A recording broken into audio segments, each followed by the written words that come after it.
الحمد لله رب العالمين، والصلاة والسلام على سيد الأنبياء والمرسلين وعلى آله وأصحابه أجمعين। বন্ধুরা আমার, ভাইরা আমার, আমরা ধারাবাহিকভাবে আলোচনা করতেছিলাম কিয়ামতের বর্ণনা সম্পর্কে। কিয়ামতের ময়দানে যে কেমন অবস্থা হবে সে সম্পর্কে আমরা আলোচনা করতেছিলাম। আজ আমরা আলোচনা করব কিয়ামতের ময়দানে, কিয়ামতের দিন জান্নাত ও জাহান্নাম সম্পর্কে এক মুহূর্তের জন্য আল্লাহ রাব্বুল আলামিন অনুভূতি দান করবেন, একটু স্যাম্পল দেখাবেন। হযরত আনাস ইবনে মালিক রাদিয়াল্লাহু তাআলা আনহু থেকে বলেন, তিনি বলেন রাসূল পাক সাল্লাল্লাহু আলাইহি ওয়াসাল্লাম বলেছেন, কিয়ামতের দিন পৃথিবীর সবচাইতে ধনবান সুখী ব্যক্তিকে উপস্থিত করা হবে, তাকে জাহান্নামে একটি চুবানি দিয়ে উঠানো হবে। অতঃপর তাকে প্রশ্ন করা হবে, তুমি কি কখনো কল্যাণ দেখেছ? তুমি কি কখনো শান্তি দেখেছ? তুমি কি কখনো সুখ শান্তি পেয়েছ? সে উত্তরে বলবেন, না, আল্লাহর শপথ, হে আমার রব, আমি পৃথিবীতে কোনোদিন সুখ শান্তি দেখি নাই। এরপর পৃথিবীর সবচেয়ে হতভাগ্য দরিদ্র লোকটিকে উপস্থিত করা হবে, যে জান্নাত লাভ করেছে, তাকে জান্নাতে একটি চুবানি দেওয়া হবে। অথবা তাকে প্রশ্ন করা হবে, তুমি কি কখনো অভাব দেখেছো? তুমি পৃথিবীতে কখনো কি কোনো কষ্টে পতিত হয়েছেন? সে উত্তরে বলবে, না হে আমার রব, আমি পৃথিবীতে কখনো কষ্ট দেখিনি, কখনো বিপদে পড়িনি। এ হাদিসে দুই ব্যক্তির দৃষ্টান্ত তুলে দেওয়া হয়েছে। প্রথম ব্যক্তি জাহান্নামের আযাবের একটু ছোঁয়া পেয়ে পৃথিবীর সকল সুখের কথা একেবারে ভুলে যাবে। আর দ্বিতীয় ব্যক্তি জান্নাতের একটু ছোঁয়া পেয়ে পৃথিবীর দুঃখ কষ্টের কথা সব কিছু ভুলে যাবে। হযরত আনাস ইবনে মালিক রাদিয়াল্লাহু তাআলা আনহু থেকে বর্ণিত, তিনি বলেন রাসূল পাক সাল্লাল্লাহু আলাইহি ওয়াসাল্লাম বলেছেন, কিয়ামতের দিন জান্নাত লাভকারী এক ব্যক্তিকে উপস্থিত করা হবে। তাকে বলা হবে, হে মানব সন্তান, তুমি তোমার ঘর কেমন পেয়েছো? সে উত্তরে বলবে, হে আমার প্রভু, সর্ব উৎকৃষ্ট ঘর আমি পেয়েছি। আল্লাহ তাআলা তাকে বলবেন, কিছু চাও, কিছু আকাঙ্ক্ষা করো। সে উত্তরে বলবে, আমি কিছুই চাই না, কিছুই আকাঙ্ক্ষা করি না। ও আমার মালিক, শুধু আকাঙ্ক্ষা করি এতটুকু, যদি আমাকে পৃথিবীতে ফেরত পাঠিয়ে দিতেন আর আমি আপনার পথে 10 বার শহীদ হতাম, আর যদি 10 বার শহীদ হতে পারতাম, এটাই আমার আকাঙ্ক্ষা, এটাই আমার চাওয়া। সে কথা বলবেন যখন জান্নাতে শহীদের মর্যাদা দেখতে পাবে, অর্থাৎ জান্নাতে শহীদদের মর্যাদা এত বেশি হবে যা দেখে দুনিয়ার আর কোন সম্পদের আকাঙ্ক্ষা করবে না, আশা করবে না, শুধু শাহাদাতের তামান্না সে করবে, শাহাদাতের আকাঙ্ক্ষা সে করবে। এরপর জাহান্নামীদের থেকে এক ব্যক্তিকে উপস্থিত করা হবে, তাকে বলা হবে, হে মানব সন্তান, তোমার ঠিকানা কেমন পেয়েছো? তুমি কেমন বাড়ি পেয়েছো? সে বলবে, সবচেয়ে নিকৃষ্ট স্থান আমি পেয়েছি, সবচেয়ে খারাপ জায়গায় আমি পেয়েছি। তাকে প্রশ্ন করা হবে,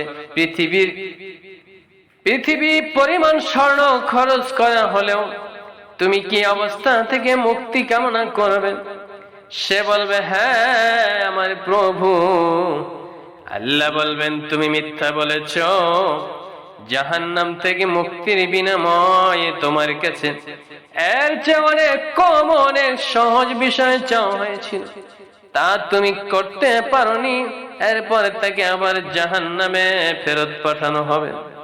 হাদিস থেকে আমরা জানতে পারলাম একজন জান্নাতি ব্যক্তি পৃথিবীর কোনো কিছুর আকাঙ্ক্ষা করবে না, শুধু আল্লাহর পথে যুদ্ধ করে নিহত হওয়ার কামনা করবে। কারণ সে যখন কিয়ামতের দিন শহীদদের অভাবনীয় মর্যাদা দেখবে, তখন এটা ছাড়া আর কিছু কামনা করবে না।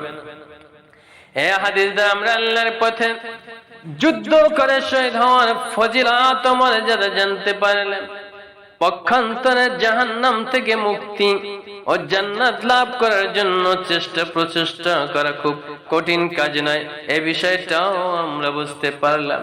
কারণ আল্লাহ রাব্বুল আলামিন যখন বলবেন, হে মানব সন্তান, তুমি কি জাহান্নাম থেকে মুক্তি পাওয়ার জন্য পৃথিবী পরিমাণ স্বর্ণ ব্যয় করতে চাও? তখন সে বলবে, হ্যাঁ আল্লাহ আমি চাই। কিন্তু আল্লাহ রাব্বুল আলামিন তার মুখের উপর বলে দিবে, রে বান্দা, পৃথিবীতে তোমাকে এর চেয়ে অনেক সহজ এবং খুব কষ্টের কাজ নয় এমন বিষয় তোমাকে বলেছিলাম, তুমি সেদিন তা করনি, আর এখন যে গিয়ে করবে সেটা বিশ্বাস করা যায় না। সুতরাং তোমার এই অনুভূতি বিশ্বাসযোগ্য নয়। বন্ধুরা আমার, ভাইরা আমার, আল্লাহ রাব্বুল আলামিনের তাওহীদের মূল্যায়ন কেমন হবে কিয়ামতের দিন, সে সম্পর্কেও আমরা একটু জেনে নিই। তাওহীদ বা আল্লাহ তাআলার একাত্মবাদে অবিচল বিশ্বাস দিন ইসলামের সবচেয়ে গুরুত্বপূর্ণ বিষয়। যারা তাওহীদি আকীদা বিশ্বাসে সমস্যা আছে, তার কোন নেক আমল কাজে আসবে না। দুনিয়া পরিমাণ সম্পদ, সদকা বা আল্লাহর পথে নিজের প্রাণ সম্পদ সবকিছু কোরবানি করে দিলেও হবে না। অপরপক্ষে যারা তাওহীদে আকীদা বিশ্বাস নির্ভেজাল ভাবে হবে ও এর উপর অবিচল থাকবে, তার অন্য কোন নেক আমল না থাকলেও তাওহীদের এই কারণে সে একদিন জাহান্নাম থেকে মুক্তি লাভ করবে। কিয়ামতের পরবর্তী বিচারে তাওহীদের মূল্যায়ন করা হবে শুধু গুরুত্বের সাথে। হাদিসের দৃষ্টান্ত এভাবে এসেছে, আব্দুল্লাহ ইবনে আমর ইবনে আস রাদিয়াল্লাহু তাআলা বলেন, তিনি বলেন রাসূল পাক সাল্লাল্লাহু আলাইহি ওয়াসাল্লামকে বলতে শুনেছি, কিয়ামতের দিন আল্লাহ তাআলা সকল মানুষের মধ্য থেকে এক ব্যক্তিকে মুক্তি দিবেন, এভাবে যে তার সামনে 99টি পাপের দপ্তর উপস্থিত করা হবে। প্রতিটি দপ্তরের পরিধি হবে চোখের নজরের পরিধির মতো বিশাল। আল্লাহ তাআলা তাকে বলবেন, তুমি কি এর কোনটি অস্বীকার করো? আমার লেখক ফেরেশতারা কি তোমার প্রতি অন্যায় করে সব লিখেছে? সে উত্তরে বলবে, না হে আমার প্রভু। আল্লাহ বলবেন, সব পাপের ব্যাপারে তোমার কোন যুক্তিসঙ্গত কারণ বা বক্তব্য আছে কি? সে উত্তরে বলবেন, না হে আমার প্রভু, আমার কাছে কোনো এমন বক্তব্য নাই। আল্লাহ তাআলা বলবেন, তাহলে শোনো, তোমার জন্য আমার কাছে একটি মাত্র নেক আমল আছে, আর আজ তোমার প্রতি কোনো জুলুম করা হবে না। এরপর আল্লাহ এটিকে টিকিট বের করবেন, তাতে লেখা আছে, আমি সাক্ষ্য দিচ্ছি যে আল্লাহ ব্যতীত কোনো ইলাহ নেই। আমি আরো সাক্ষ্য দিচ্ছি যে হযরত মুহাম্মদ রাসূলুল্লাহ সাল্লাল্লাহু আলাইহি ওয়াসাল্লাম আল্লাহ তাআলার বান্দা ও রাসূল। এরপর আল্লাহ বলবেন, আমি এই টিকিটটির ওজন দেব। লোকটি বলবে, হে আমার প্রভু, এই টিকিটটির সাথে এতগুলো বিশাল দপ্তরের ওজন কি দিলে লাভ হবে কি? আল্লাহ তাআলা বলবেন, তোমার উপরে কোনো জুলুম করা হবে না। এই টিকিটটি এক পাল্লায় রাখা হবে, আর পাপের দপ্তর গুলো রাখা হবে অন্য পাল্লায়।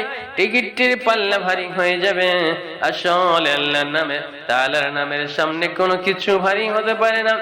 এই হাদিসে আমরা দেখলাম, আলোচ্য ব্যক্তি পাহাড় সম পাপ করেছিল, কিন্তু আল্লাহর একাত্মবাদে তার বিশ্বাস ছিল নির্ভেজাল, তার বিশ্বাস ছিল শিরক মুক্ত।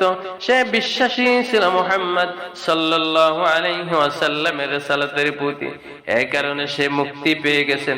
আমরা কি পেরেছি? আমাদের তাওহীদকে নির্ভেজাল করতে?